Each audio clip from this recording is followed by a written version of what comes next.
Hello. Hello, hello.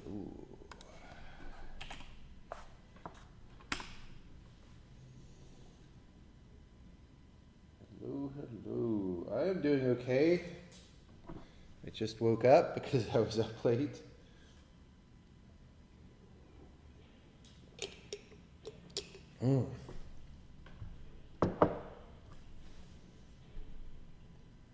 Yeah, I shouldn't really stream as the very first thing.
Let's make it about 1.5 minutes.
Someone's asking, how long do I hope the private beta will be? By which I guess they mean how long from now?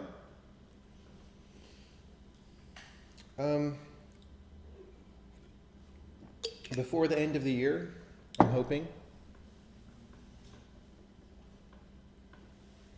Yeah, this human-propelled timer is pretty inaccurate, it's true. It's more like how long I feel it is until we start.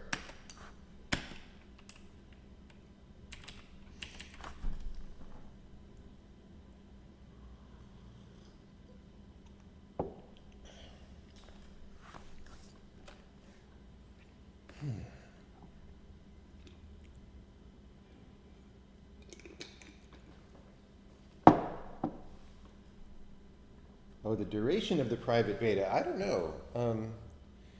We have to just, it has to be one of those when it's done things where the private beta goes out and then we see what problems happen and how long they take to fix, which will depend on how major they are or not. We'll see if there are features missing that people need and so forth. So I would say it's completely indeterminate at this time. I don't think it'll be 2 years, right? That would be way too long. So, but it won't also be 2 weeks. It'll be somewhere in between. How long did it take me to make my first ever game? Not very long. I mean, my first ever game was a little thing I made when I was in 6th grade in BASIC on a Commodore VIC-20. So, I mean, I probably made the actual game in like an hour the first time, and then I kept working on it and making it crazier. Do I think a 2017 release for the compiler is possible? Probably not a public release in 2017, but an initial release to a closed circle of beta people I think is possible, yes.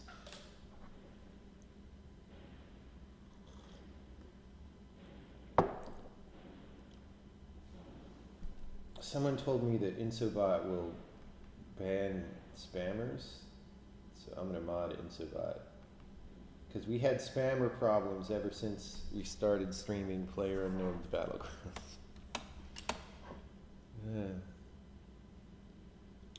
Can the people who get the private beta stream them using language? Sure, I don't have any problem with that. Okay, let's get started today. Let's get started.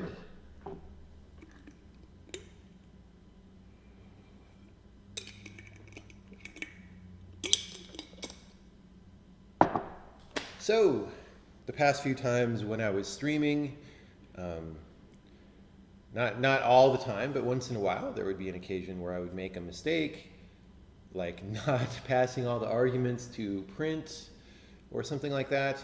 And then I would say, well, we used to catch that and we will in the future, but because I deprecated the way that was done, there used to be this thing called a check directive that I implemented during the first demo, or showed during the first demo, but that was superseded by the functionality of general compile time metaprogramming. So the policy has always been, well, we'll re-implement that stuff later in compile time metaprogramming, and I think we have come to the time where later is now, because why not, right? Why not do that stuff? All right, someone from Czech is saying they're going to sleep. Yeah, it's about that time over there. I've never been there. I've been to Croatia, that's close. Okay, the future is now. So, and I'm going to make this, because I'm a little bit thinking that this would be something that many people might want to use, I'm going to put this functionality into the so-called standard library, right? So, and it's going to not be super frameworky. It's going to just be like some leaf routines that you call from your program. All right, so let me just start there. So we're going to go to here. My keyboard keeps switching to Spanish somehow, and I don't know how that's happening. I don't know. So here we go, And, well, I'm going to put some content in the file, and I'm going to add that so we don't forget. So what are we going to do? Things to do today. Check print state, or print like calls to ensure they have the proper number of arguments.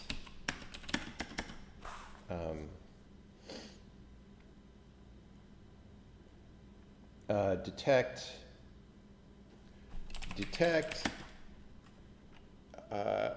shadowed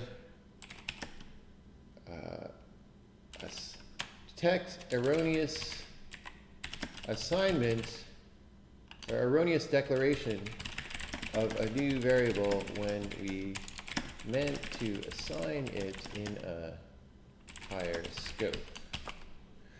Those are the two main things that I'm thinking of. Can anyone else think, anyone maybe who's seen some of the streams, think of anything else that I may have been doing? Any kind of compile time checkable error that I may have done many times? Anyone? Oh yeah, Shift and Alt changes keyboard language. But then isn't that going to change what some of the keys do and then make me unable to play if I use those keys? Something about double equal compiling. Oh, right. Yes. So the thing was just a statement like, so detect lone statements like A is equal to B semicolon and issue a warning. Yes.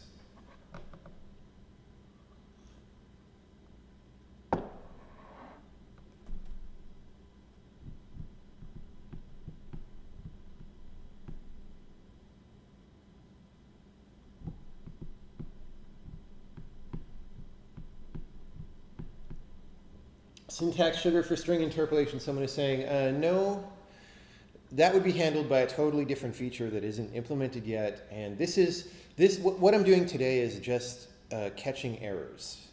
This is not about anything. This is not about implementing new language features. Someone says, why is A equals B a statement and not just an expression? Because any expression can be a statement. I mean, we could actually just do stuff like this. Also, A plus B, etc. Right? What about A equals B inside conditionals? I already explained this yesterday. So this is a common error in C++ and C and other languages where you say if A, you meant to say if A double equals B, right? And something, but you accidentally said that. That does not even parse here because equals is actually not an expression, right? So equals in C is an expression. Equals is a statement level operation here. So the compiler will actually complain about this. Or, anything like, anything like that or whatnot. But it won't complain about that. We discussed this on a stream yesterday, actually. Would it be good to check for a no warning note for suspicious code that is known and long standing? Yeah, you should probably enable, enable no warning notes. However, may not happen today simply because right now notes only go on declarations. And you kind of want to be able to put one on an arbitrary statement, right? Like for some reason, if I wanted my A double equals B to not warn me, I don't know why I'd want to do that, but maybe I'm using that for something.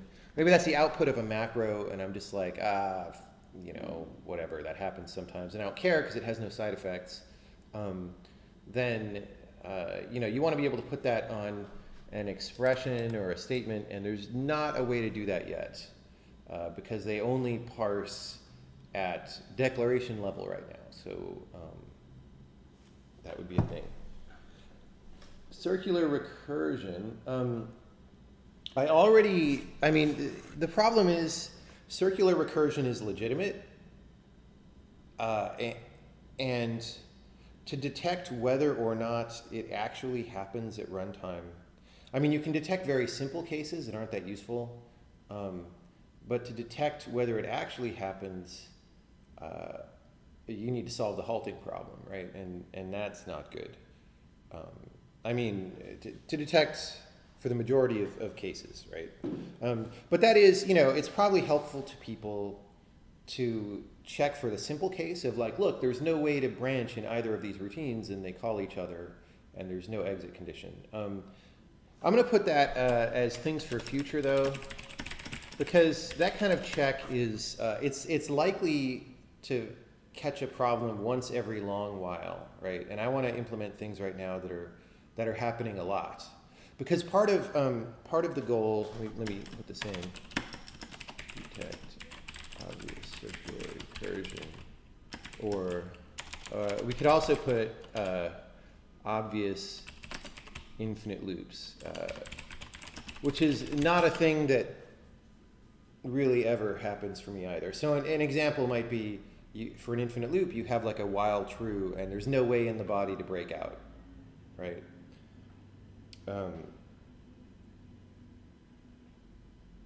Of course, you might call exit in the middle of that loop. So like, well, maybe you wanted that.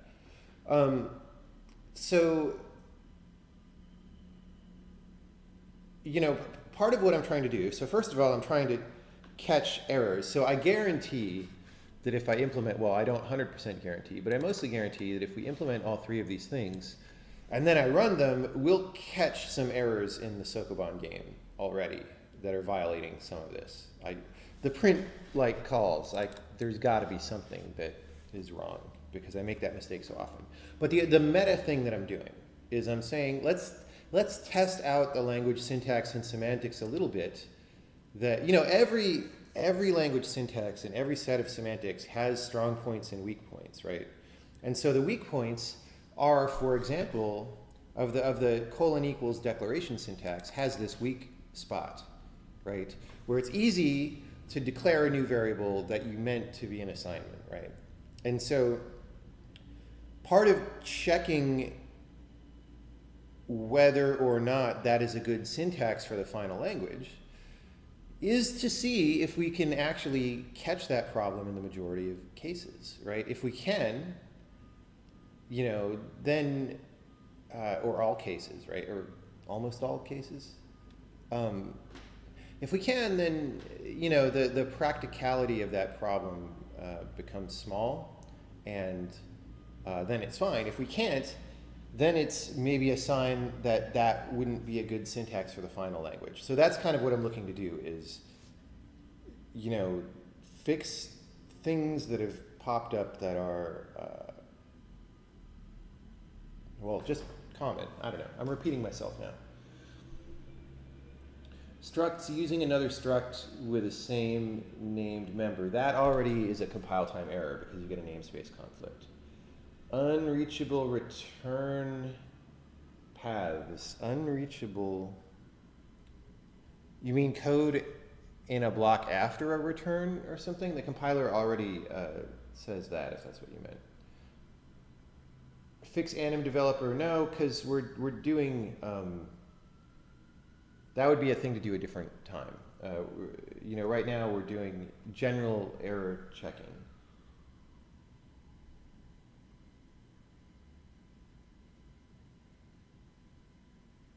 For loan, do you mean then in any scope neither A nor B are used? No, so a double equals like this has no side effects. So if you just have this in a statement, you probably meant to say A equals B or something, right? That's all. And if you say that, it's like, well, why did you say that? That doesn't do anything. So the fact that you said something that doesn't do anything means that you probably meant to say something else, right? Reassignment of variables used in defer. I'm going to put something to do with defer? Because I'm not sure that reassignment of variables. Oh, there's a thing, like if you have a defer free and then you assign a variable later. Yeah, like,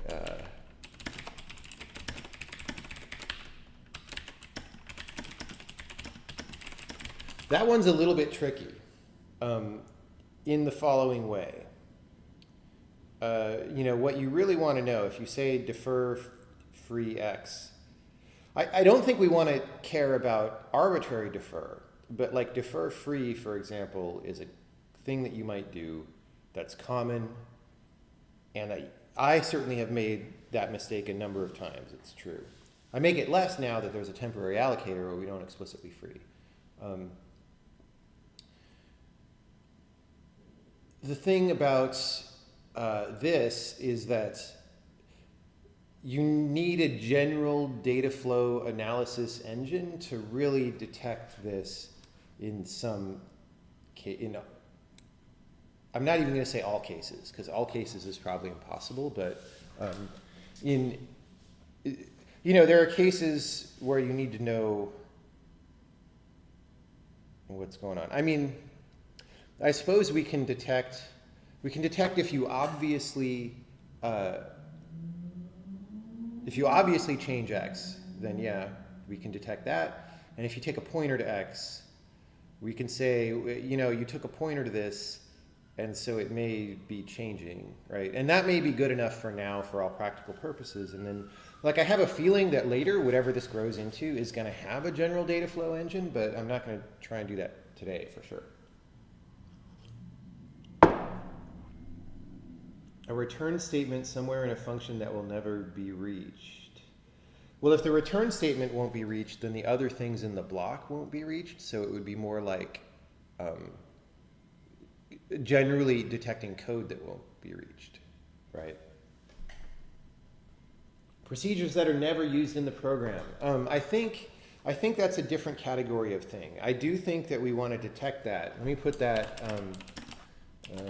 in another module,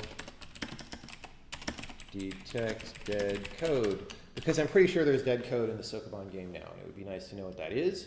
But I feel like dead code detection is part of a different thing. It's part of a like a program analysis and statistics package that tells you things about what is going on. Whereas this is like just explicitly error messages about things you did wrong is what we're doing today.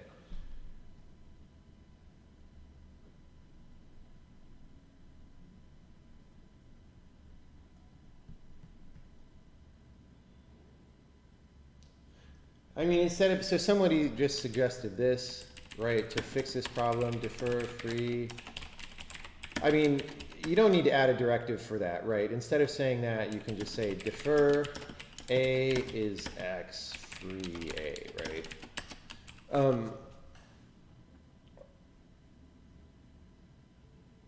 Wait, no, that's not true. You'd have to put the a equals x out here and defer free a, or whatever.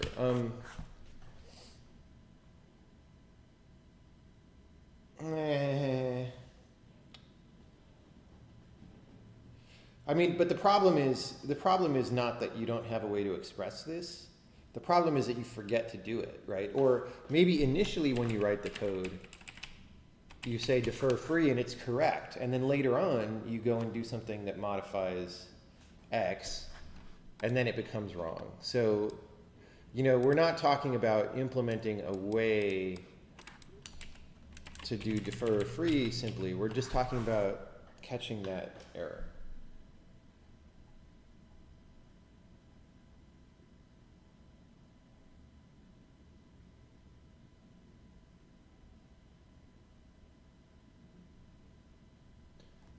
Okay.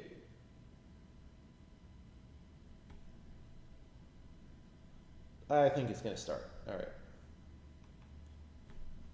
Don't you have to construct a graph to find unused functions, create a node for every function, refer to in main and recurse, then when you've done functions in the graph are unused? Yeah, that's basically what you would do. Yes. It's a little bit more involved than that because you can have like, variables that are function pointers and stuff. But yeah, that's the basic thing. And I actually already demoed something that mostly does that back when I did a different stream for compile time checks in this kind of metaprogramming where I implemented like the MISRA C. There are a few of the MISRA C rules that the automotive industry uses, and one of those was about looking for potential mutual recursion, which is illegal under that standard. And to find potential mutual recursion, you have to build a graph of the functions. So I already have some code that does that. So if I want to do dead code analysis, I can just pull that over and repurpose it. Someone says, what about general scoping variables to arbitrary scopes? I'm not sure what is being asked. What is my internet speed? I don't know, man. I just got some internet. It's pretty good, usually. Okay, I'm going to actually get started. So, go in Sokoban, source, and I'm going to make a variable called, we have a do code review. What? All right, let me look at what I have in here because I haven't used this in a long time. Okay. Maybe code review is going to be a different thing because code review is about how style. Do code review is about how style. Do error checking is about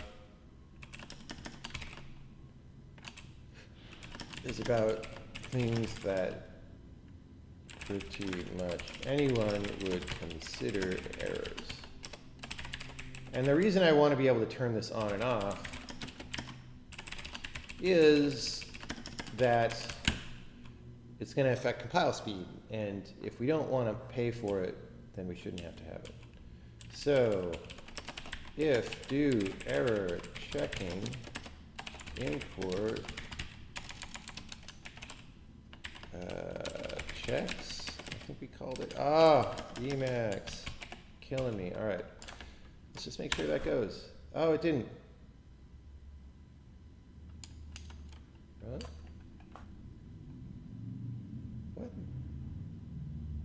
What? Wait.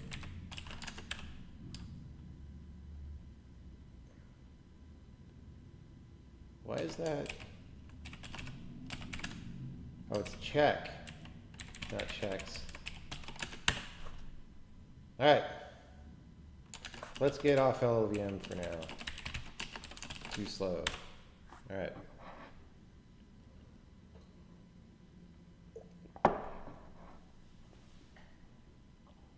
I'm not going to answer off-topic questions like Linux or what keyboard I use right now, because if I answer that kind of thing on a stream like this, then we never get done with the main point. So I can answer that kind of stuff on a different stream, or maybe after this one.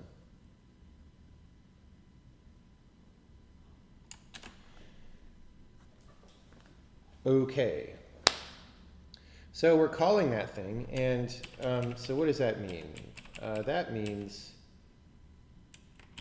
well, let's look at how we implemented do code review, assuming it's still, no, I guess we're not calling that anymore. Well, okay. So here's our thing. We have this process build events, which is our loop, where we wait for all our compiler messages. Let me delete that.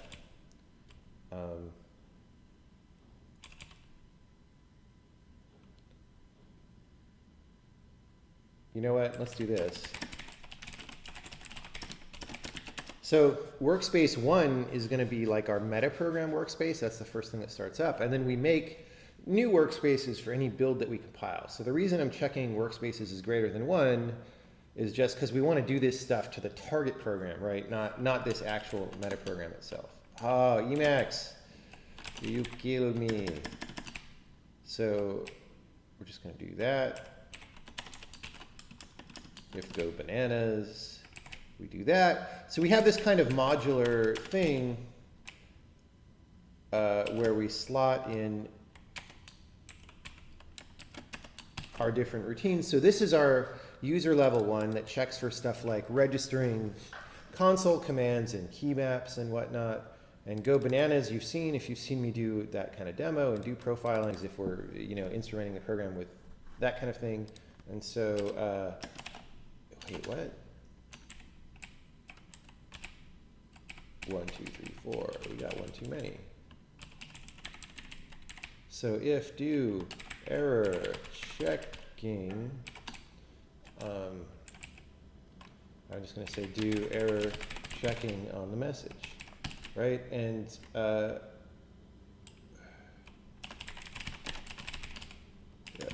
So then I'm going to go to here. So you can see the structure of what we're going to do. If you saw this earlier demo, we get a compiler message, and based on what kind of thing it is, we do stuff. So this is going to be called do error checking for now, because we don't worry about namespacing things yet.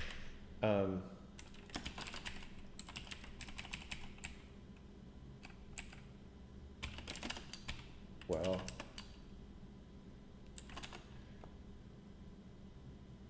all right.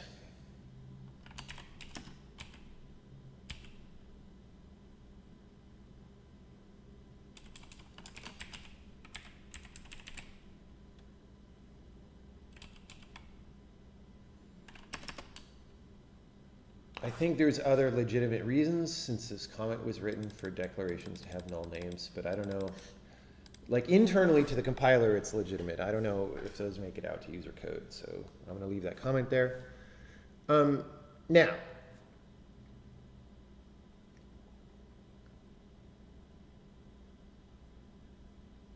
let me see. The longer that I have to think or not think,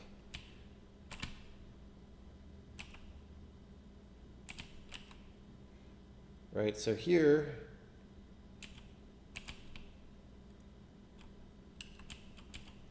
we check for procedure, right? So we cast for code type checked, we get the declaration just like we did here.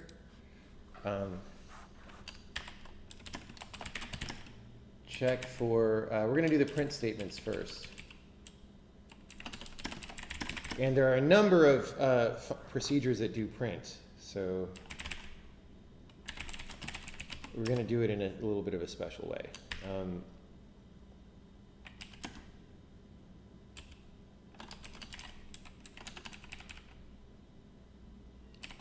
So we're going to do this.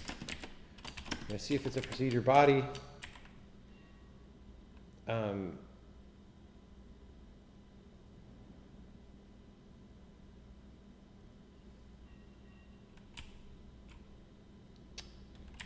If it's procedure body for decl.notes, if it.text is equal to, we're going to have a special note called print-like that says, look, this is essentially a print routine that has variable arguments and a format string, and the format string is going to be the last thing before the variable arguments, maybe always. Otherwise, our checker will get confused for now, and maybe we'll expand that later. All right, so check print-like, right, of the declaration. So in file scope,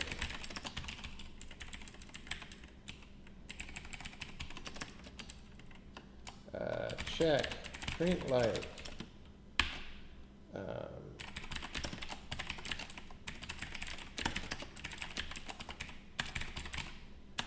it's going to make this real easy to spot.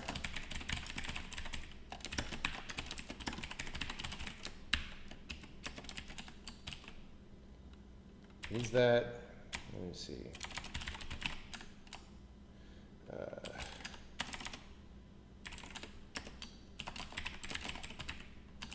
I forget. Yeah, so this has, we're taking an argument that's one of these that gives us information about the declaration, and one of those is the name that's just stored as a string. So we're just getting up to this point, and right now I'm going to see if this compiles, and this will never fire anyway. because we're not tagging anything in the program as print like. Because we're not using that.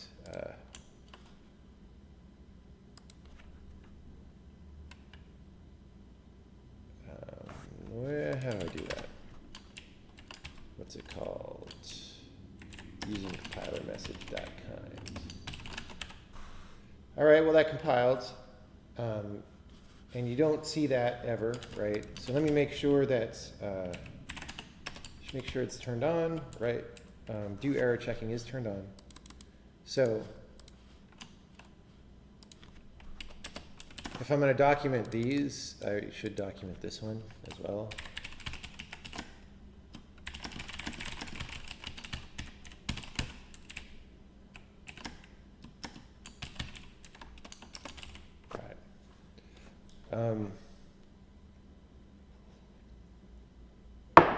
Let me, since we're at a point where this compiles,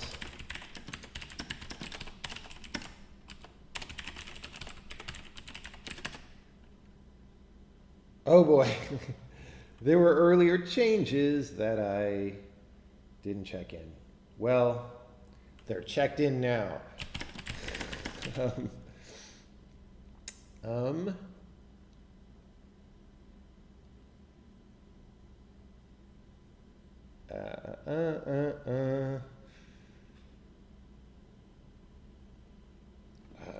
Add hooks for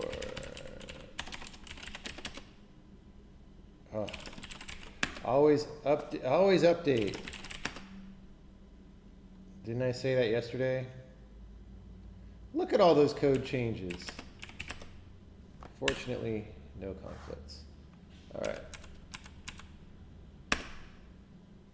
Yeah, last night while we were waiting for the PlayerUnknown Battlegrounds servers to update, I did a timer change and rename. If you saw yesterday's stream where I was thinking about how to do that, I just knuckled down and did that last night, and it touched a lot of files.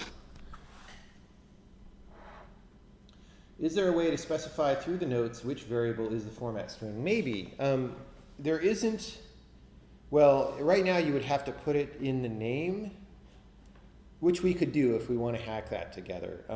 Eventually, we're going to go from notes that are just strings to notes that are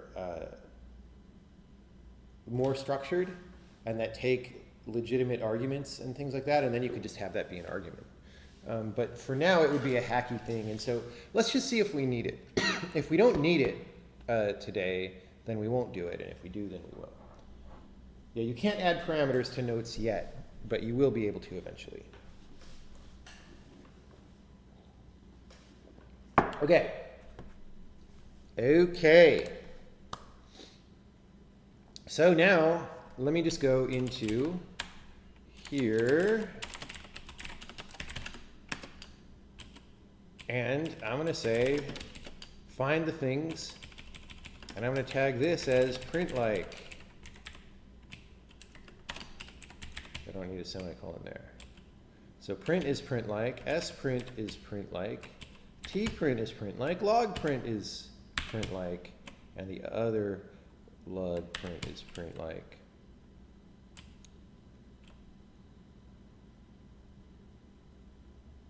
And this log print is also print like.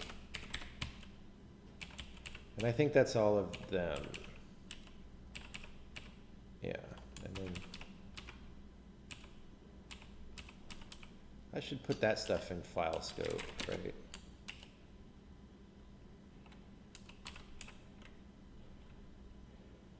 Oh, maybe not. Maybe people want to call this stuff append struct info. I don't know. That feels like a file scope thing to me, but I'm not going to worry about it right now. Put this in file scope. Okay, so I don't like that because we just tagged things as print like and didn't see any print statements. So that I must have goofed. So let's just go way up here. Let's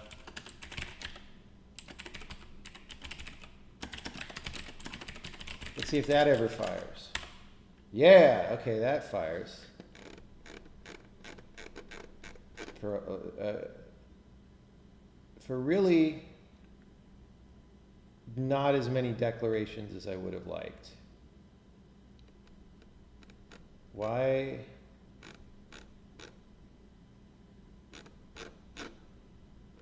That's really a small subset of the number of declarations in the program. Wow. Okay, if there's a big compiler bug preventing this from happening,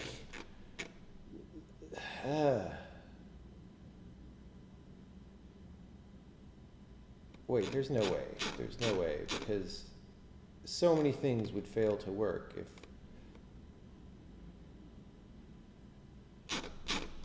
Am I checking something else? All right, let's go back. Maybe the place I inserted this is not good.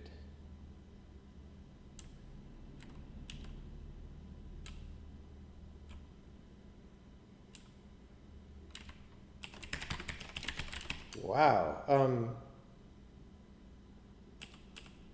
This is crazy. All right, we're just going to do this. Print. Well, first we'll go here. Gah.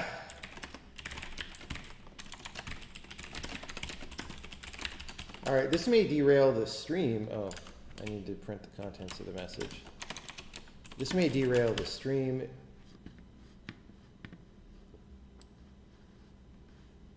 That's not that many messages.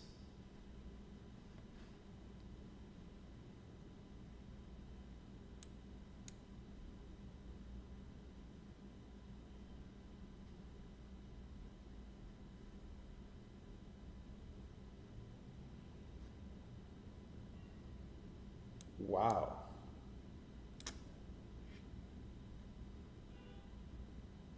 What is going on?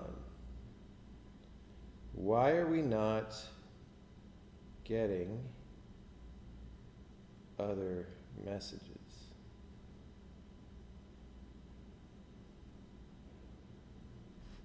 That is so weird. How does anything work?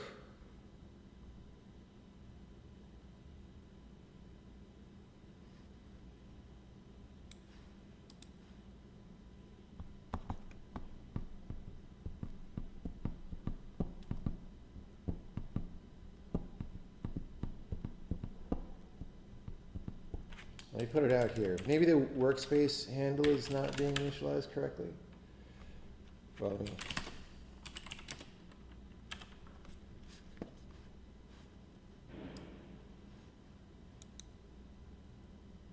Well, it's still a totally tractable number of messages. Okay, well, wait.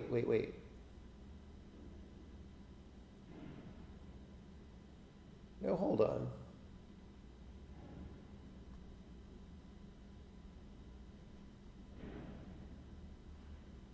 Okay, this is weird. So first of all, I feel like I should see more messages. But even ignoring that, I am getting the messages for print in there. Anyway, so, okay, let me do this to output.txt.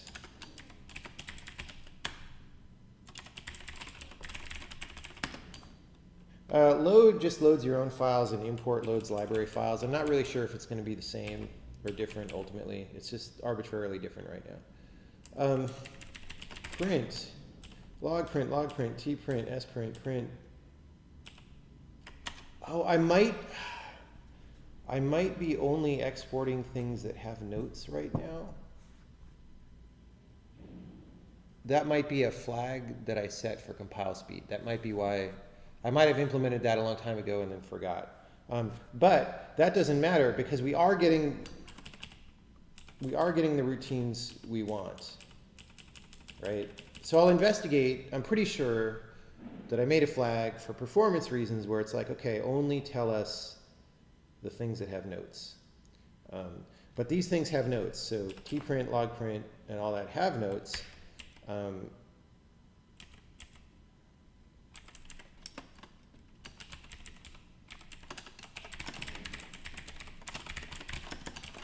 Try this, like, Oh, those are there. All right. So let's figure out what I did here.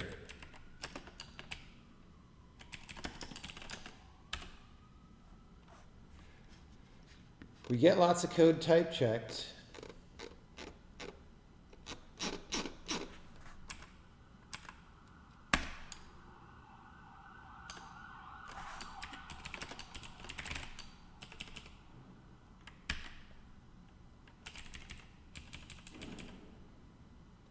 And we get it for print, right? Maybe I'm just not setting this. Oh. Maybe the notes go on the procedure header right now, and the procedure body does not.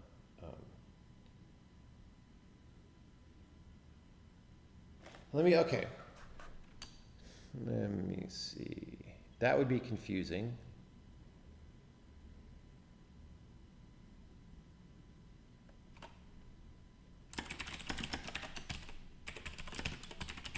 I bet that's what's going on. This is what happens when I change things. So, so the flags for stuff like print are 1 and that just says it's constant. Okay, wait. Procedure header nor body are set. That's bad news.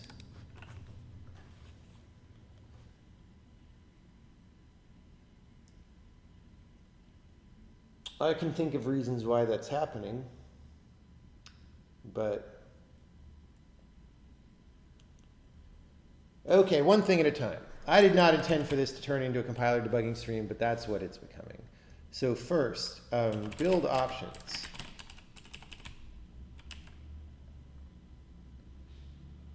Let's see if info flags. What's info flags? No, that's not. All right. So if we're going to do error checking, we're going to have to look for things that don't have notes anyway. So regardless of this whole other problem where these guys aren't flagged correctly as procedure bodies, I want to go for the wider problem of we need to see everybody anyway.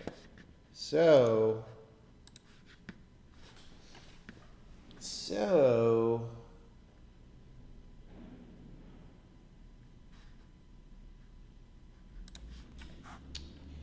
let's see.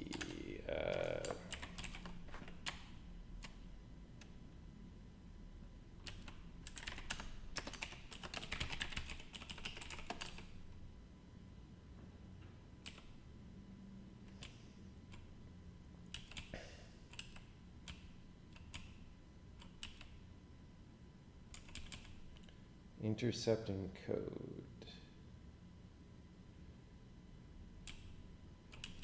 This is confusing me. So we always export.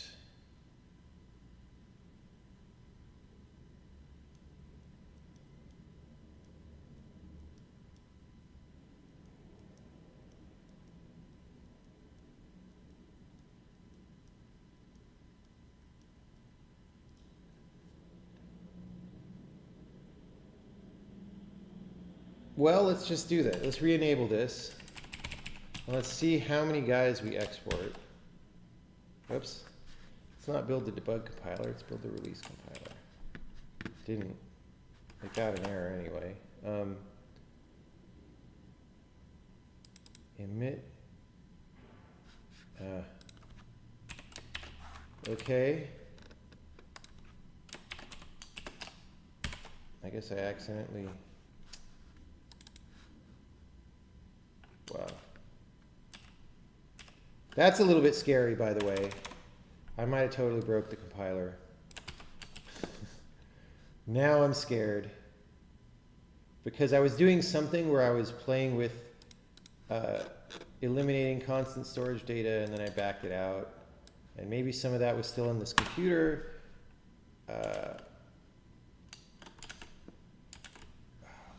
which means maybe I checked it in when it shouldn't have. So who knows? I may have just totally broken something else. Let's make sure Sokoban runs after I compile this. Ah, all right. Wow, okay, I may have totally toasted the compiler in a really bad way. I may have to revert parts of that previous. Remember when I did that check-in and all that other stuff went in and I was like, oh, that's interesting.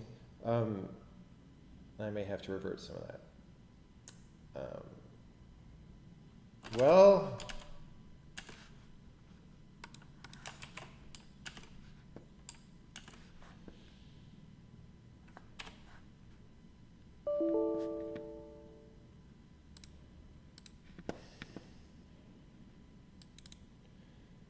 yep. Okay. This is not only a compiler debugging stream. This is a super, okay. So this is officially now not the runtime error messaging stream or the runtime error detection, compile time error detection stream. This is the debugging the compiler so that I can really do that stream later today or tomorrow stream is what this has become. So I need to go now look at this thing.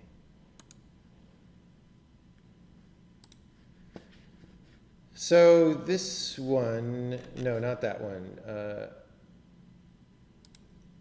This, no, this, wait. What?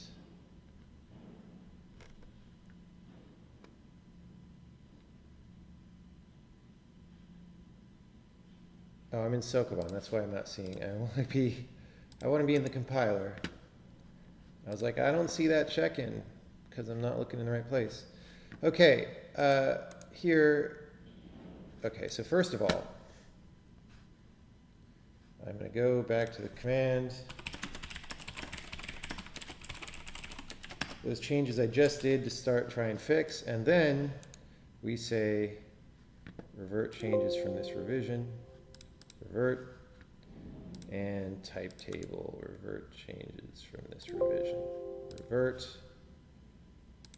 That should be it. That should be it. So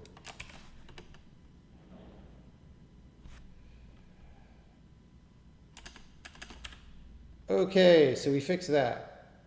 Now, so that Joshua does not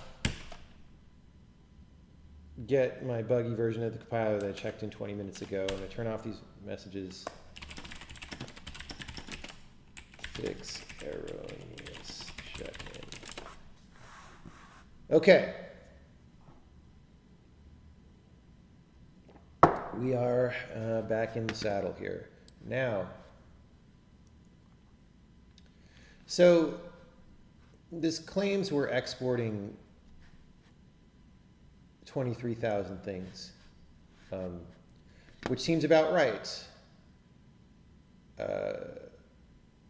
That seems fine to me. Let me only count. So if workspace handle is greater than 1, I only want to count the later workspaces.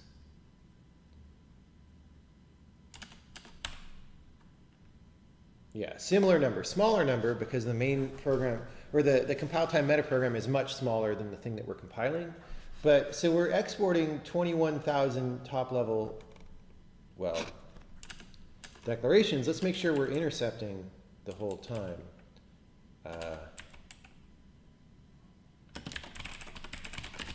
So now it's just going to print 1 on the second one the whole time.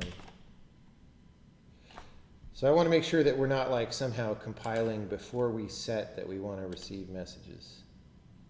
Now, well,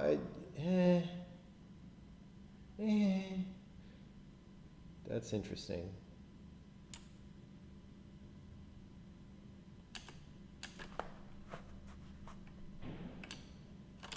how do we set that? Intercepting messages. We're getting most of them.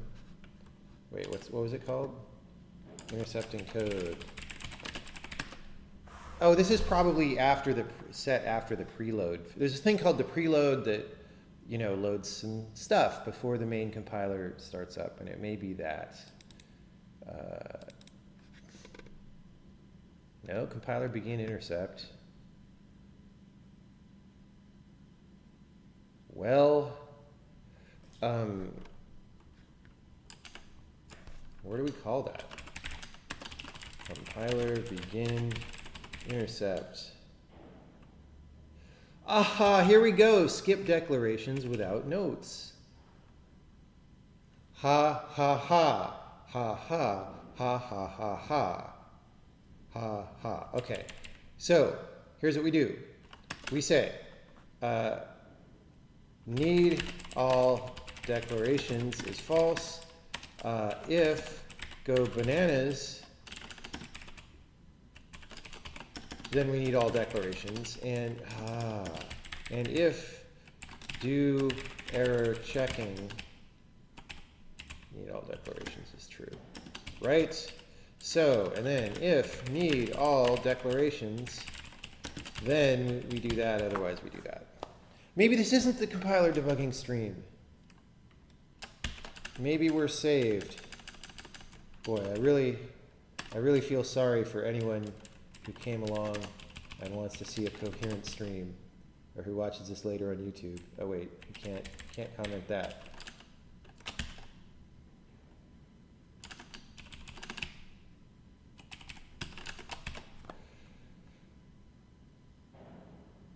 All right.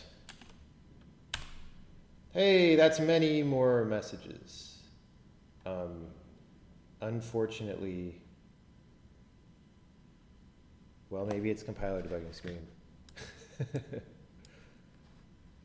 Maybe it's metaprogram debugging stream.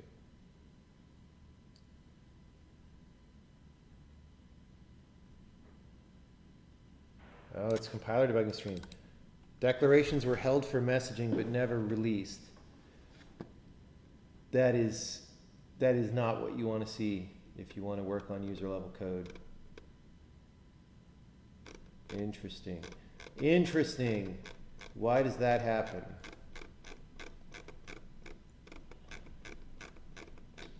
Why does that happen? Okay, but we're seeing this is basically every top level declaration in the program. So that's good. But we do have some compiler debugging now still to go. It's so weird. Held for messaging. So basically, you know, there's a pipeline that all declarations go through. You know, they start, you know, they get parsed, and then they get their types figured out, and then they get sizes figured out of structs and stuff, and then they go through this messaging pipeline where they get sent to the user program. We wait on when the user program's done with them, and then they go to like building bytecode for the procedures, and then it goes to the back end. So sort of what's happening is the messaging part of that pipeline is not totally working, which does not, honestly, it does not surprise me too heavily. Let's see if that's a threading issue. So if I say dash no threads or no jobs. Okay, it still happens. So it's probably not a threading issue. Now, it's a little bit weird what happens.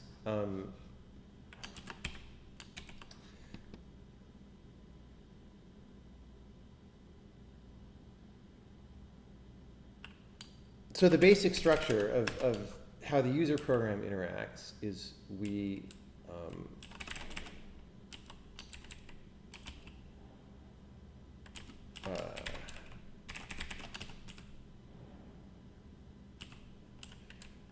here we go. So, you know, recall we have this loop and we wait for a message and blah, blah, blah, right? Now, I don't ever acquire ownership of this message and then release it back to the compiler. So the way it's supposed to work is that whenever I call wait for message, whatever the last message that went to wait for message was, is now considered release, and the compiler can take it back and push it further through the pipeline to get bytecode built and whatever. For some reason, that's not working. And it can't really be a user code problem simply because, like, user code is supposed to be this fire and forget kind of thing. So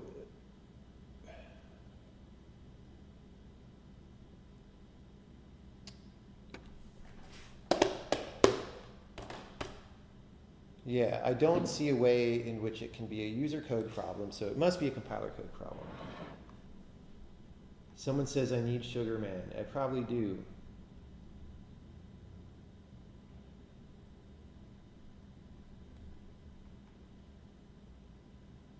Why did I set it true for Go Bananas and for error check?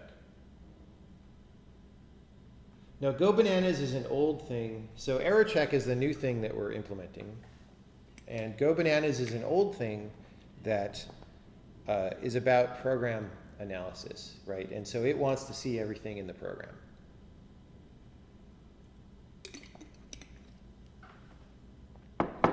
Well, I'm not sure if it's a design problem. It might be. So this is one thing I'm tossing around in my head, that maybe we should make it so that user code needs to grab ownership of a message and then release it or whatever. But that's harder for people to deal with. And if you want people to be able to write really easy compile time meta programs, then maybe this is the right interface. So the question is it necessary for some reason to be more transactional about it or not? If it's not necessary, I'd rather have the simplest interface possible here. So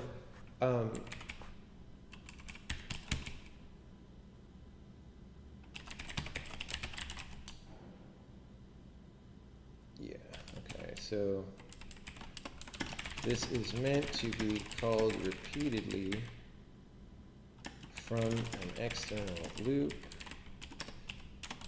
So we break when no message is remaining.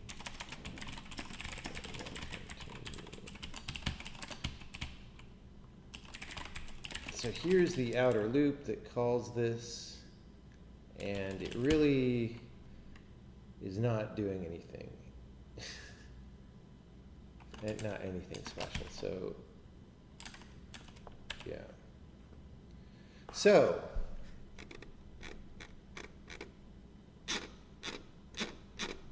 well, what we're going to do is just stop at this kind of a message and just see if we could see anything about why that happens.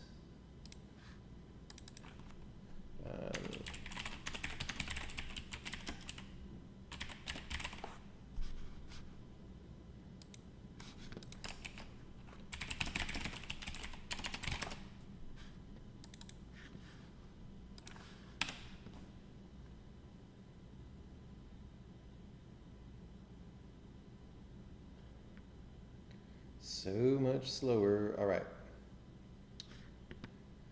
So what is current count? 365.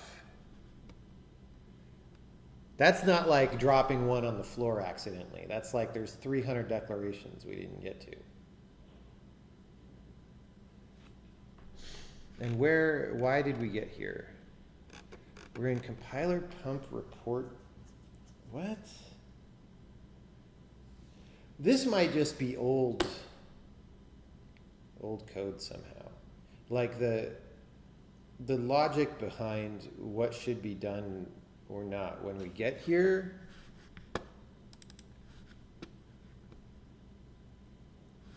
So messages pending is true. It's 365, which we know.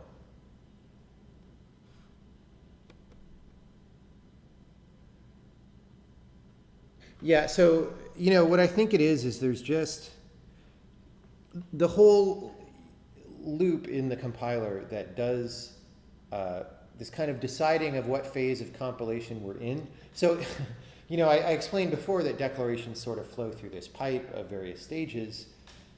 And then there's a sort of outer management of that whole pipeline system that's like, well, where are we? Have we finished loading all our files, right? If so, then we want to notify the user program about that, right? Have we finished pipe checking everything? If so, we want to notify the user program about that, right? If we finish type checking everything and no new code has been added, then we can go define or complain about all the placeholders that aren't defined, or we can report undeclared identifiers, right? But you don't want to report that identifiers are undeclared if you haven't finished loading all your code, right? So all that kind of thing.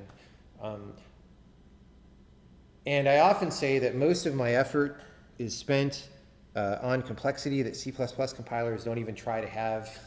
And this is the case here, right? This is all, like, this pipeline management thing is something that you wouldn't have in a programming language where you have strict order of declaration like C++, where, you have to process things in order from top to bottom, right? The reason this is more complicated than that is because it handles things that are nonlinear. And so what happened is just this loop is complicated enough that sometimes when I change things, I get confused about what the repercussions are and or forget some. So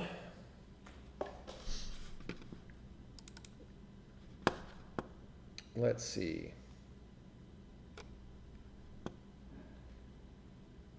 So we're calling advance phase. I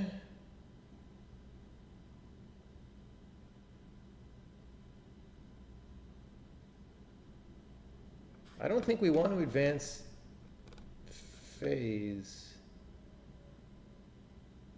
Well, okay, advance phase doesn't mean strictly, definitely, it's more like maybe advance what phase of compilation we're in.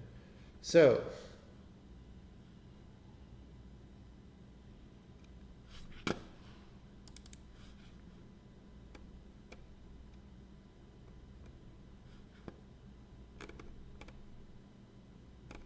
I don't think, okay. So the confusion here is that the naming of this procedure is confusing. So I'm going to change. So it's called compiler pump report circular dependencies, because when I first wrote it, it was like, oh, it's time to report circular dependencies, and so set some stuff up and then call this other routine that reports circular dependencies down here somewhere. And that's not really what it does anymore. So regardless of fixing this bug or not, I'm unhappy with that. We're going to call it compiler detect progress and maybe report circular dependencies.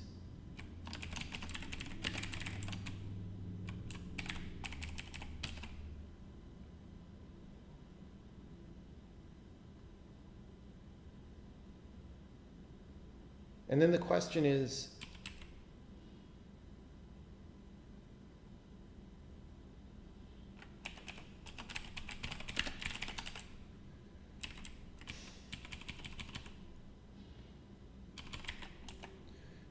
why are we even calling that if we have messages pending? Did I have a good reason for that?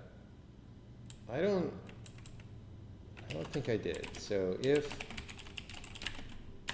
well, let's go look at that more carefully for a second.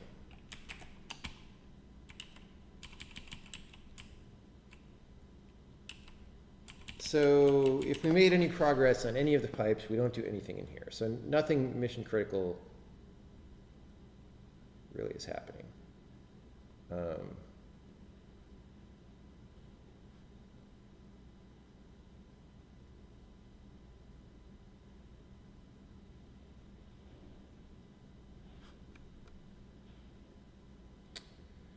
Cycle detection. Okay, so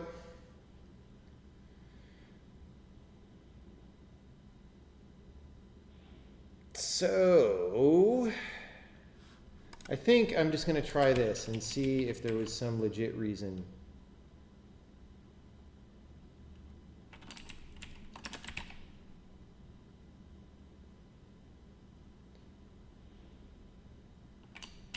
Well, let's see down here. Yeah. If not messages pending or JAWS pending. Oh, I can't do that in C++. Got to put another parenthesis. Just put this down there. I mean, it seems to me like I should be able to do this, but who knows? There might be a reason why I didn't do that, because it's complicated. Well, we exited without hitting the error, so maybe that's it.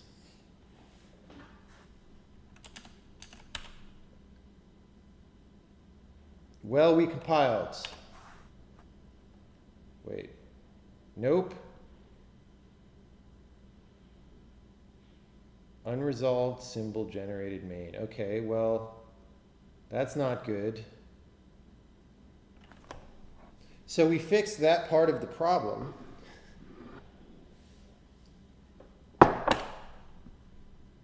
Was that just a fluke? No, it's happening every time. We're not outputting main anymore. See how complicated compilers are? Let me get rid of all these prints for now, because those were definitely well into compiler debugging stream at this point. Let's get rid of that user level code. Whoa, wait, what? Okay. Okay, the print statements are causing the problem. Probably because of timing or something. What if I go to a file? No. Okay, that's crazy. That is crazy. Oh, compiler debugging. This is why when people ask, can I use the compiler yet? I say, no, it's not ready. Because things like this.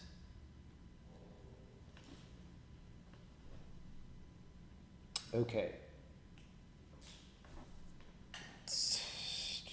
Although, honestly, these kind of things don't happen very often anymore, which is why today I'm like, oh, I'll just sit down and do this stream of this other thing. Or, most streams have not run into this kind of problem, but I haven't done anything with this message system in a while, not since the demo at Reboot Develop in Croatia a few months ago. So that is why we're running into problems. All right, but we fixed that problem. However, it has revealed a new problem. Now, why? Why? So let me go back and look at this again. This thing that I skip, detect progress, and so forth.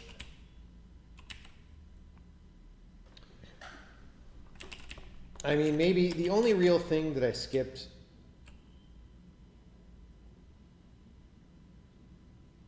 well,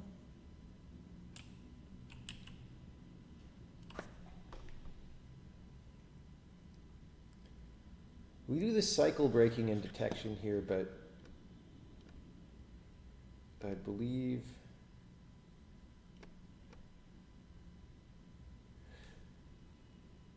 okay, this is weird because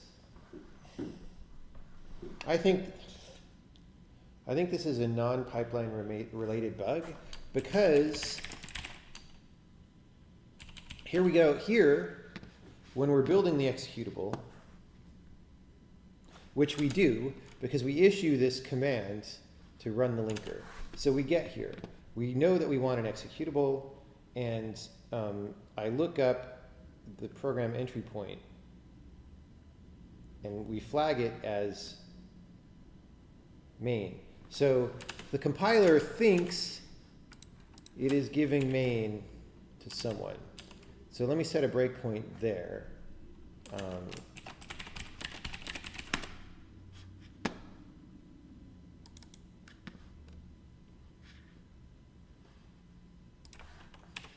If this isn't getting flagged for some reason,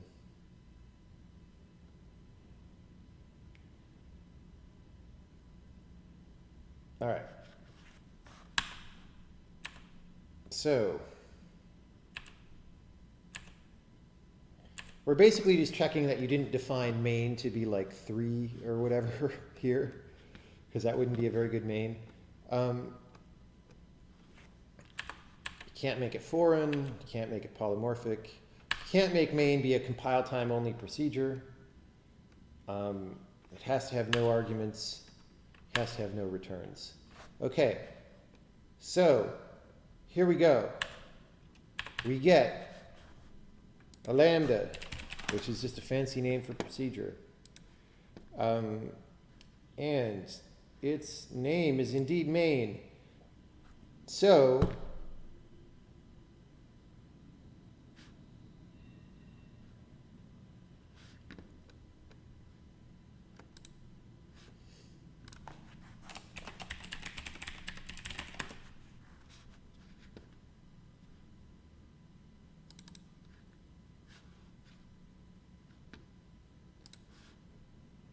here in the x64, we're still using x64 output, right? Yes. Here in x64, you know, we're outputting. The reason we do this is to not conflict with libc right now, because we're still using libc to start the process, even though we have very few dependencies on it at this point. And so that enters through main, and so we rename our main to generated main, which is stupid, but it's the kind of thing you do when you're just getting by. Having print in a function that checks print may be bad. No, it's actually fine, because it's too, well, for many reasons. But so the metaprogram that is doing the checking is different from the program that's being checked anyway. So the print that is being used in both cases is actually completely separate compiled instances of print, which still, yeah. So the one that's in the metaprogram has completed compilation and is in bytecode, and we're running the bytecode. Whereas the one that we're checking has not completed compilation. You know, it's still in, it has just finished type checking, but we're running a different instance of it, so it actually should work fine. I mean, who knows? Maybe I made a really weird mistake somewhere, but in principle, that's why things are designed the way they are, so that there's a great deal of clarity about these things, and you don't run into that kind of problem.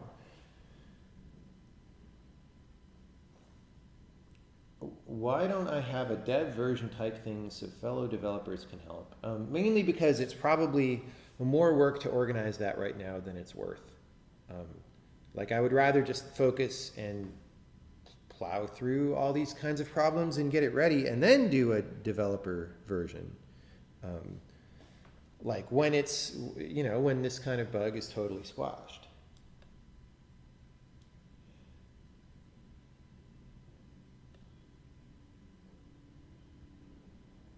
All right.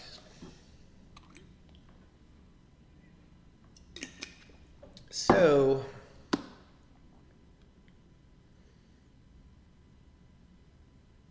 right, so we got here. I want to look for the other breakpoint.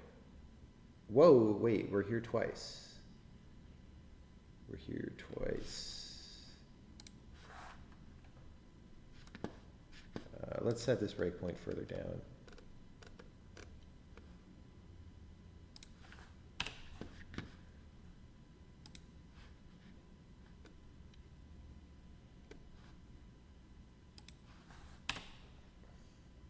Okay, so we never hit our other breakpoint. That's disturbing.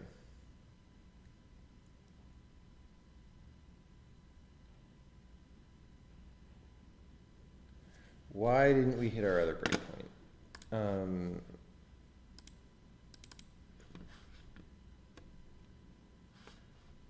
hopefully not because we did this already, because that would be bad, although that's possible. No, we didn't do it already.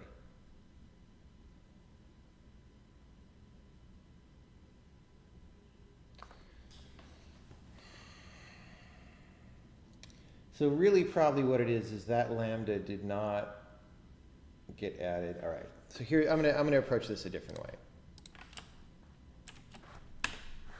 Since we know we didn't get there, well, let's put this back, since if for some reason we start getting there.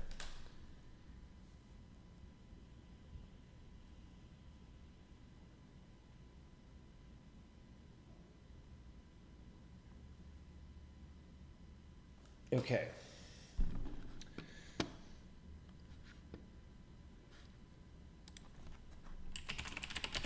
So this is sort of the serial number identifier of this lambda, and we can check later well, let's go into Obschreiter.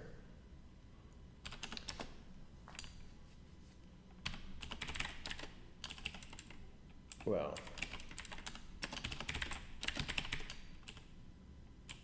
so in this emit code, we go through all this stuff, and we can put the breakpoint here actually. So basically, when things are completely compiled, we go here, and I want to say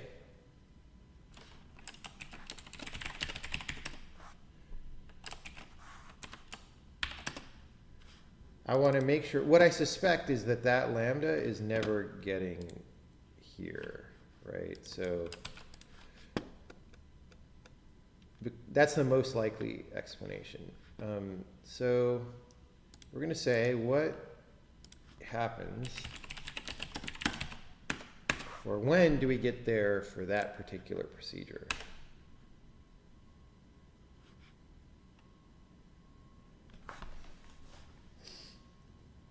We don't. Okay. That's fine. That gives us even more information.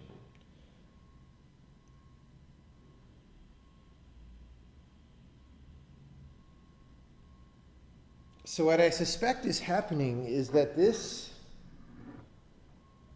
for some reason, the thing that I did that fixed that other problem about messages is causing us to exit compilation while this procedure is still in the pipe, which might make sense because it's going to be one of the last guys to get compiled because he depends on other people who depend on other people and so on, right? So main is never quite getting out of the pipe. So here's what I'm going to do is I'm just going to copy this address and I'm going to say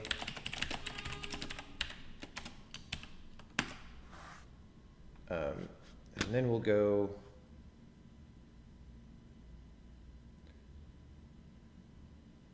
here.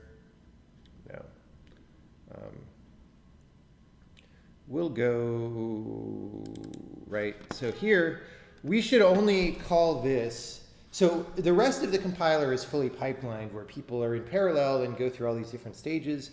But we only call emit code when we're totally done. It's like not pipelined in any way right now. So let me,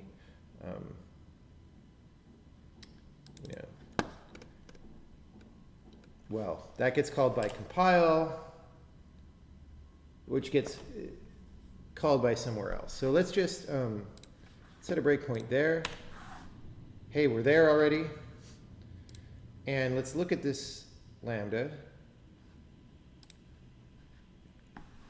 And we can look at where it is in the pipeline. So its header is in pipe run. Its body is in pipe run. Okay, that's bad. So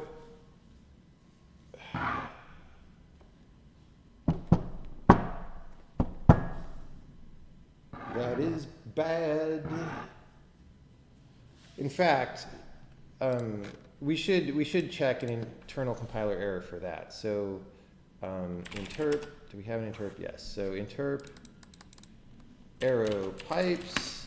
This is all the pipes, and pipe run is going to be this one, and it's got a lot of items in it, bro. Okay, this is bad. This is, everybody should leave pipe run. So for some reason, so it used to be that every cycle, where's our detect progress? Yeah. It used to be that every cycle we would call this detect progress, and that would mean that we would break cycles on pipe run and stuff, and pipe patch, and do all these things. And so now,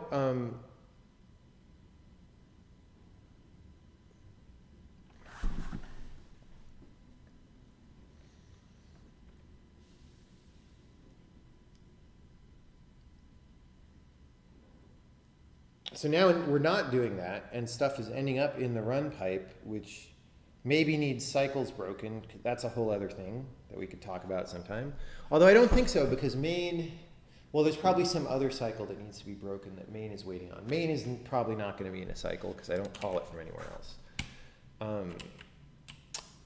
So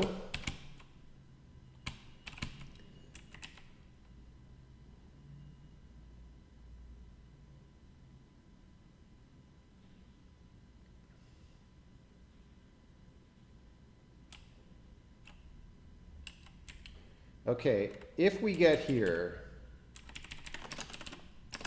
we are about to build an executable, so make sure that all the pipes are empty, otherwise we done goofed.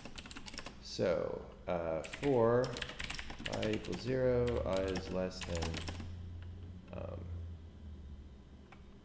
pipe output C, I plus plus, if pipes I dot input dot items is greater than 0, report error, internal compiler error, pipe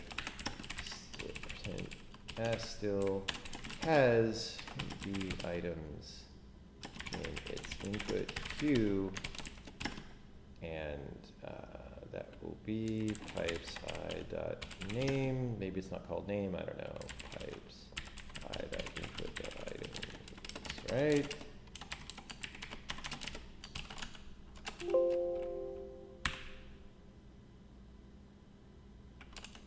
No, we are not in interp here. Okay. So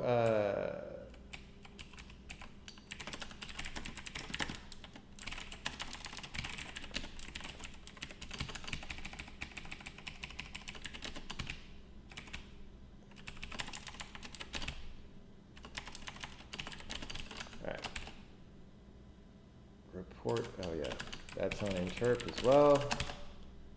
Okay.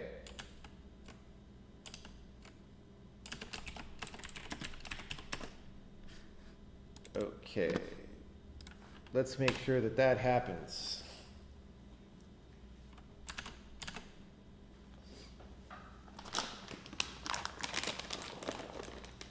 Yes, it does. Good, good, good. So now we could maybe, well, let's make sure this error message is right. So the pipe is the run pipe, and there's a bunch of items. It's a different number of items than before, I think. Maybe I'm misremembering the number. Anyway.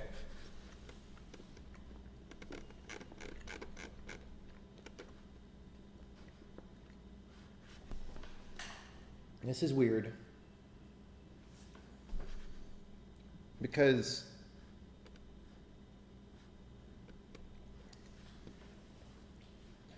messages and jobs pending neither of those is set to true. So this, for this particular call of this routine, this would have been called.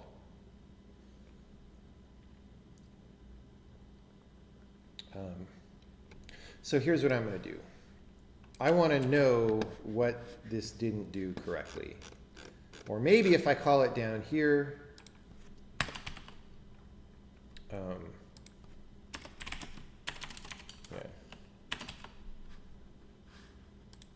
yeah, let's just do that.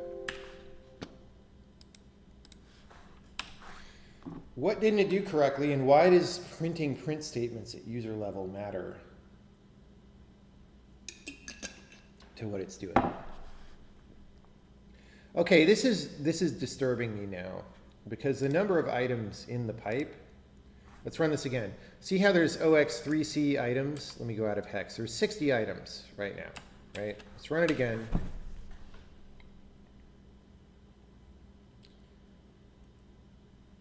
And there's probably going to be a different number than 60. No, there are 60. Well, but it was different before. There was like 8E items, which is a lot more than 60. So something a little bit non-deterministic is happening, which is bothering me because we should be running with no jobs, which should mean that we do the same thing every time. So that's a whole meta issue that is bugging me in the back of my mind. Okay, so this probably, nobody will have made progress. Okay, we do have items in the run pipe. We're going to detect a cycle. We didn't detect a cycle.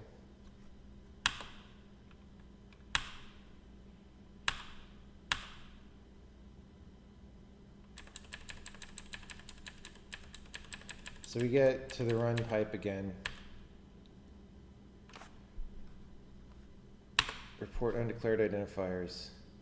That didn't do anything.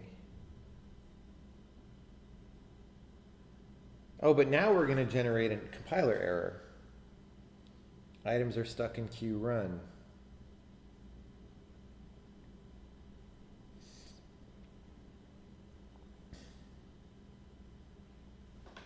Right? Yes. So why didn't that happen before, buddy? Okay, so that report circular dependencies will have outputted this. So as we see, there's main at the top.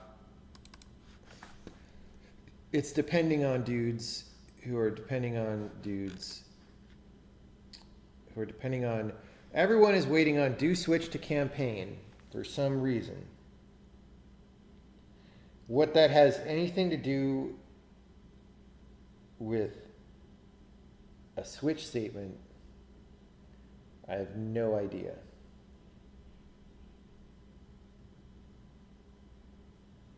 Or a print statement happening at, this is a really weirdo compiler bug, man.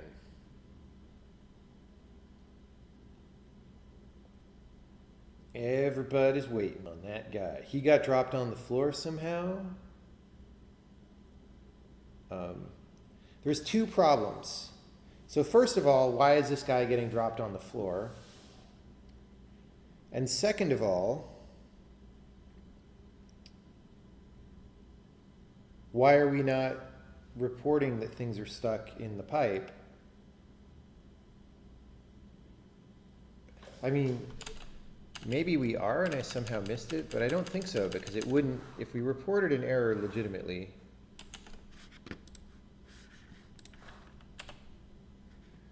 we would not attempt to do this compile step, and we do. Oh, let me make sure.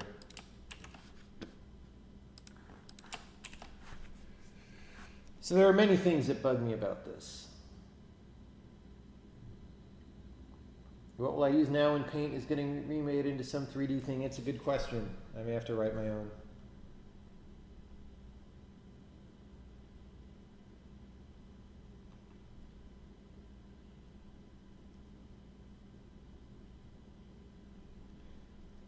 Someone's saying if you open source the project, you could say that you only accept certain kind of commits until you're satisfied with the main code. No, because it takes more effort. Right now, it would take more effort to review things like that than the contributions would contribute for the most part. It's just not the kind of project this is, right? I would rather like hire people to work seriously on it for full time and do very high quality work and help get things done. Okay, so my first question is, why did this not fire? So the way I'm going to inspect that is I'm going to say static int if interp workspace index is greater than 1, or workspace handle,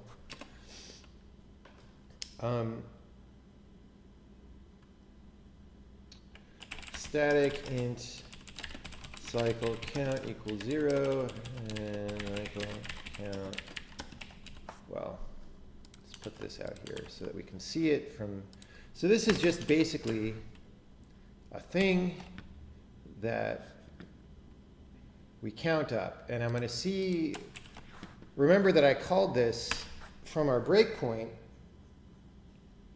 and from there I can see what the cycle count is. And if that's the same every time, so that now is 12.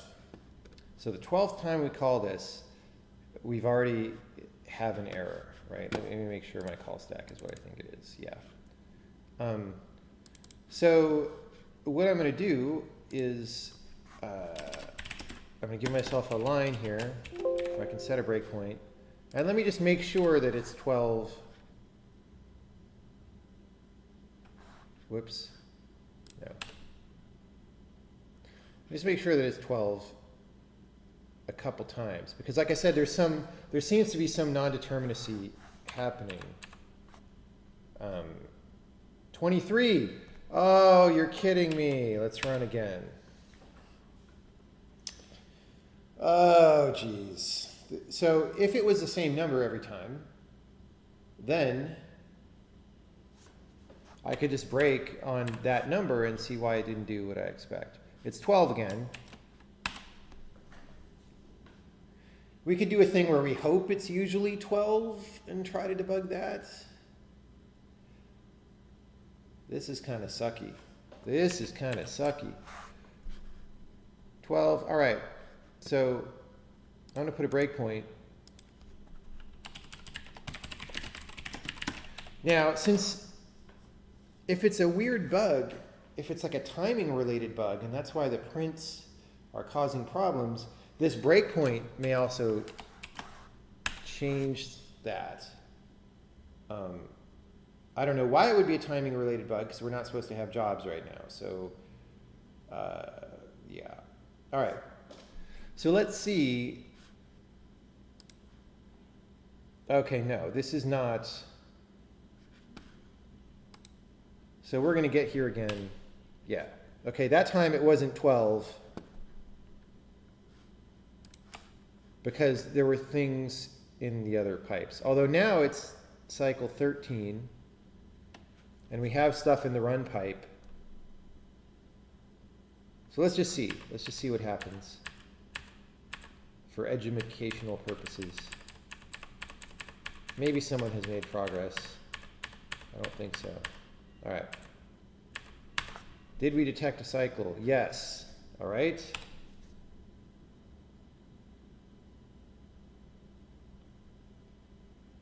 Oh, wait, we detected a cycle. Okay, no. Detecting a cycle does not mean that we're done. Oh, wait, did I, what? What is the cycle count? It's 9.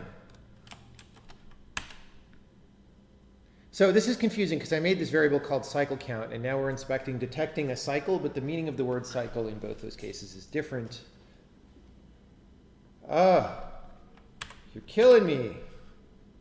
11. Well, let's just keep trying. See if it's 12 or over. I mean, I could just set a breakpoint here every time and look for that condition. So the problem now, okay.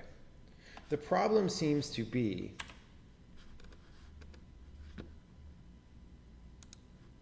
let's stop around 8. The problem seems to be that when we're breaking a cycle on the run pipe, well, no, I don't know. I don't understand.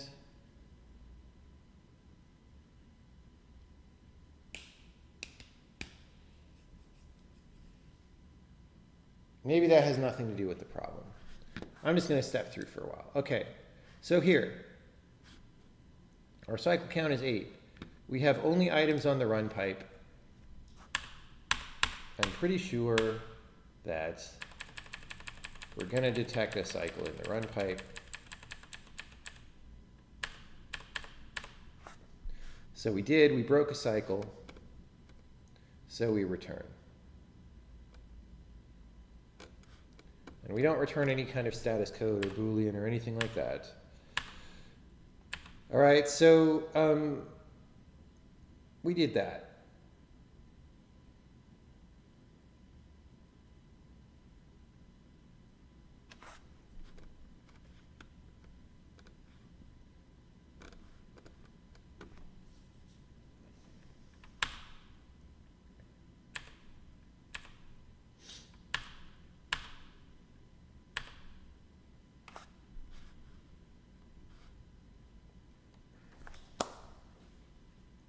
Interesting.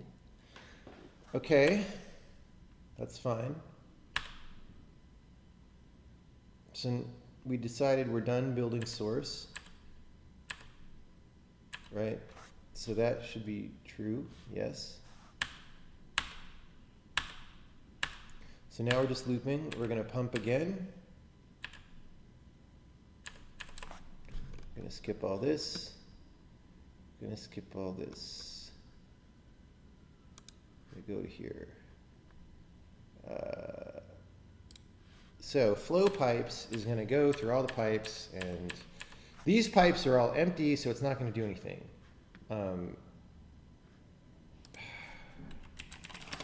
So yeah, so we've still got 565 items in the run pipe, but we broke a cycle in the run pipe, which means that when we get here, well, when we get here and we handle the run pipe, this number should drop from 565 to something lower. Boom. Yes. Okay. So that's fine.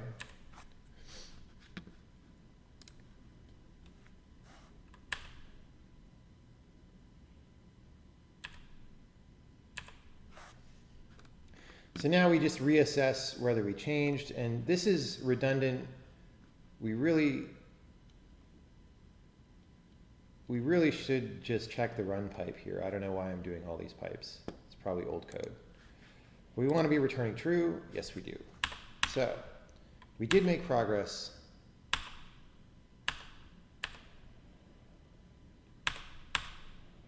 So we're still looping. This time, all right, we made more progress. What are we down to? We're down to 524. We made progress. We're down to 508. We're down to 492, 472, 446, 431, 411. So the run pipe is gradually draining. 375, 353. 332. I'm looking at this number here, right? 320. So what's going to happen is at some point this is going to stall out and not be able to get any lower. And that's when we engage the next round of cycle breaking, and then we'll just continue tracing from there. Uh-oh. It's only going down by 1. Oh, 2, 1. Conditions not changed. Let's just do that. What? Okay. Okay. That's fine. That's fine because that gives us maybe a clue. I don't know. I don't know if that's really a clue to what's going on, but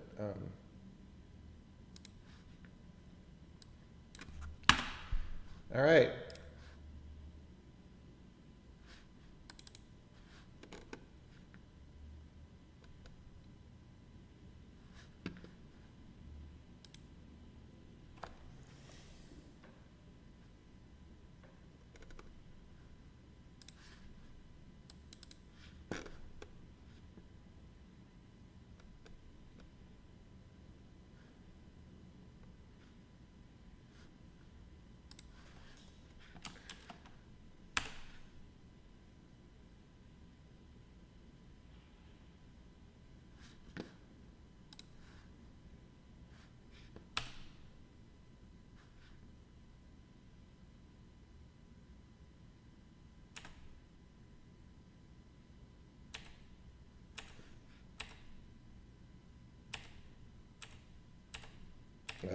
Annoying, annoying, annoying.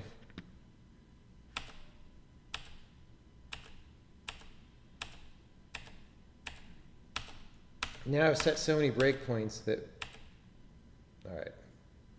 So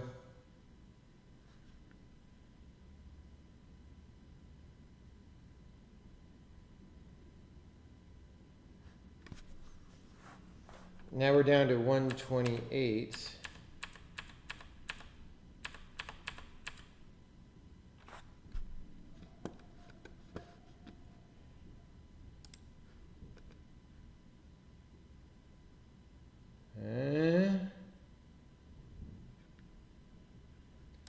I don't see cycles broken.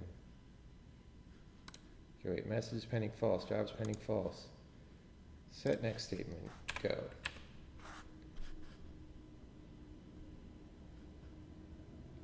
Wait, why is it 0? Is this really the first time? No, it can't be. What? Oh, we're in workspace handle 1. Oh, no. I don't care about any of that. Okay, I'm so lost at this point. I've been setting breakpoints, and now I'm super confused. Okay, let's try again. That's what happens when I don't eat breakfast and I just start streaming. All right, so we're gonna go there. No, that's not where we're gonna go. We're gonna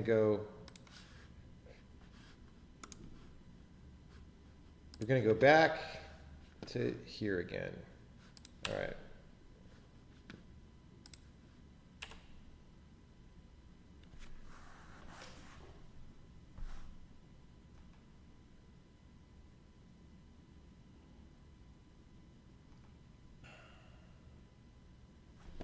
Okay. We're here again, and we got here in time. Let's look at our pipes again. Okay, not yet. Okay.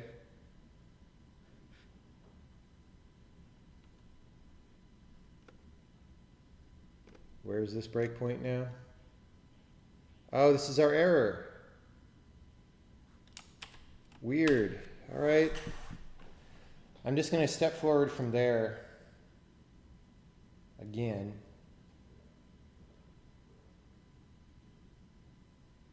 Let's look at our pipes. Okay. No, really? Okay.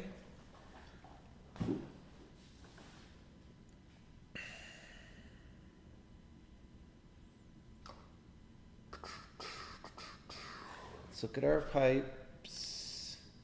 Okay, that, I gotta step one more at least, right? No! Wow, what? What?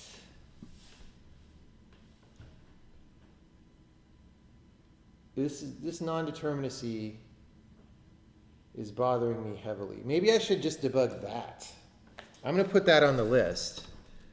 Debug pipe non-determinacy. Because that is a whole situation that I do not want to be happening. And it's making this a lot harder than it should be. Okay. But one thing at a time, I don't want to rat hole. Okay, so I'm just going to step forward from here again.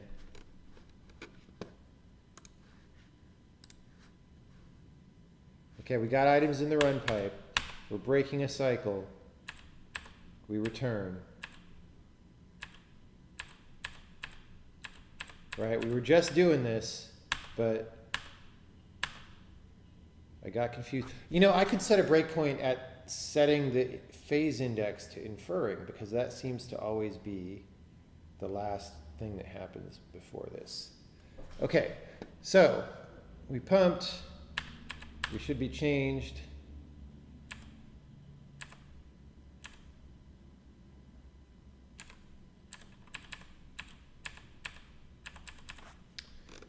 Yeah.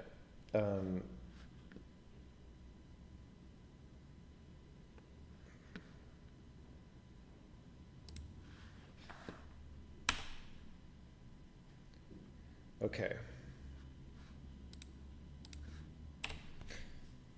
So,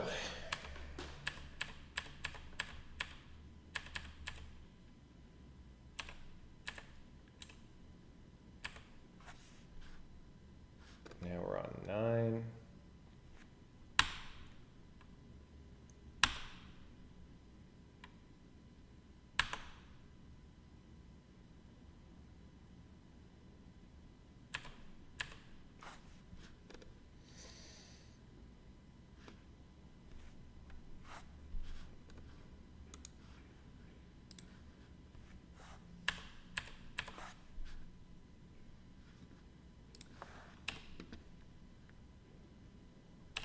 So I'm skipping forward now. So we broke another cycle. Skipping forward. We broke another cycle. Okay, but now we have 60 items, which seems to be the point at which we bottom out, right? So 60 down here. We did break a cycle, so we return. Okay, does this pipe say, why does this not say num cycles broken on it, first of all?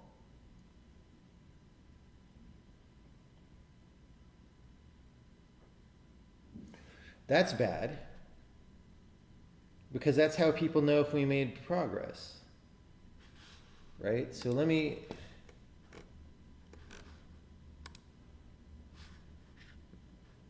like, I should probably assert here that the num cycles broken is greater than 0. So the whole way that this compile time system proceeds is that we check what progress has been made on what pipe and so forth. And if that information is inconsistent, that could lead to bad behavior for sure. Not the non-deterministic behavior that I'm seeing, but bad behavior. The non-determinacy is probably, I would say it's an uninitialized variable, except we're in debug build, and uninitialized variables should be set to relatively consistent things. So I'm not sure what's going on there. So it shouldn't have messages or jobs pending. We're not waiting on anything. Okay.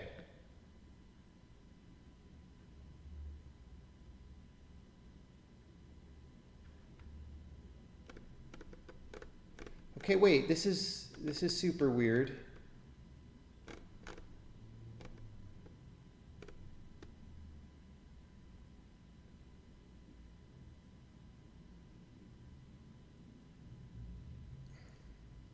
Because, no, this is really simple. The thing is, we made progress. And then for some reason, so if we make progress, we come down here, and if we're advancing the phase, then it's fine. But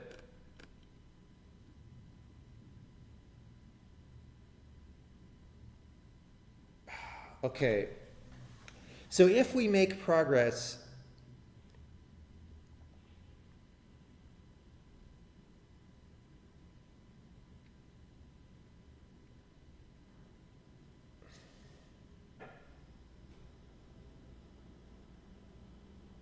okay, so what I want to do is here, I want to just check and see, or maybe, I mean, really maybe just here. Like, maybe this procedure is going to return true or false. And if it says that it did something useful,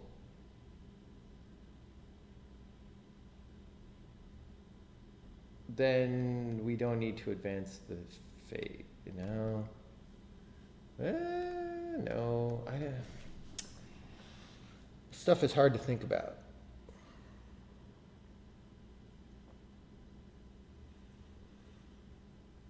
Certainly, if it says it did something useful, we don't want to get here. We don't want to just fall through and do this. So maybe here we check to see if anything changed. Now, in order to check to see if anything changed, this pipe has to tell us that something changed. And it doesn't, even though we broke a cycle. So that's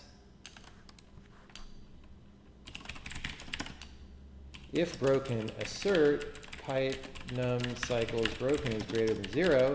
That's going to trip.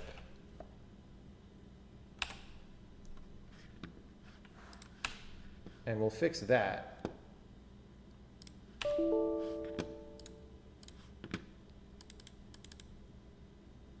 Right, so, and maybe detect a cycle. Maybe detect a cycle should do it, or maybe the caller should do it. Okay.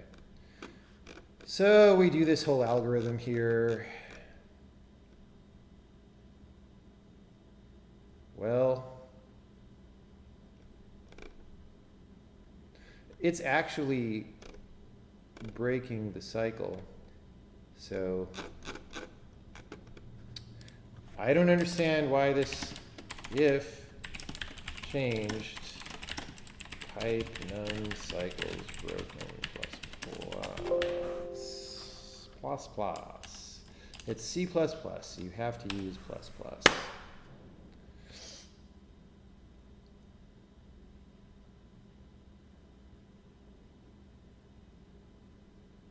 Okay, let's get rid of this.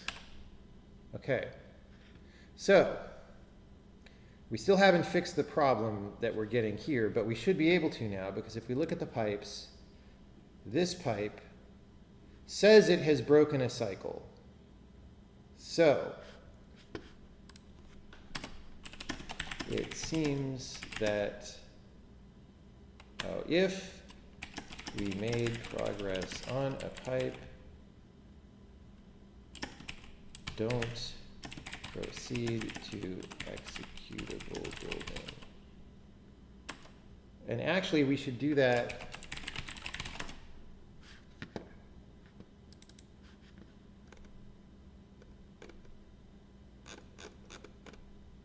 Should do that up here. Right, so, oh,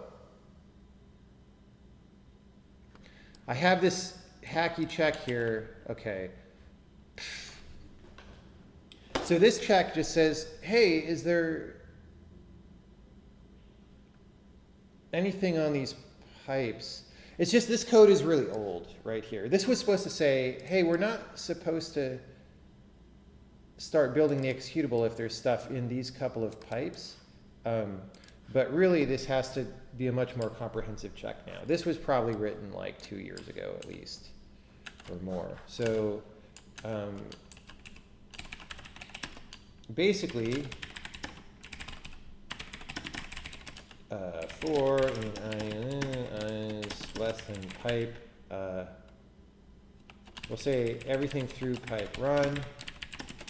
If has made progress, interp pipes I proceed is false.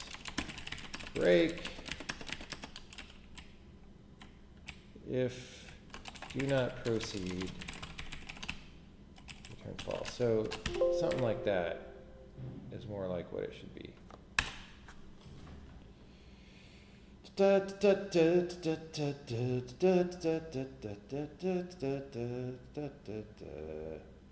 Hey, we didn't hit our thing. Hey, hey. All right. Release build.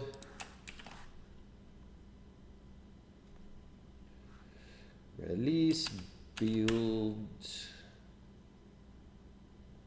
Hey, look, it built the program and I can run the program. All right. Fix a bug in wherein we exited the pipeline too early and stuff like that. All right, folks, here's what's going to happen. I'm hungry. I haven't eaten breakfast yet. And this was supposed to be the compile time error debugging stream, and it got diverted into the compiler debugging stream. So now the compiler has at least been debugged enough that I could plausibly go ahead and do that other stream. So I'm going to take a break.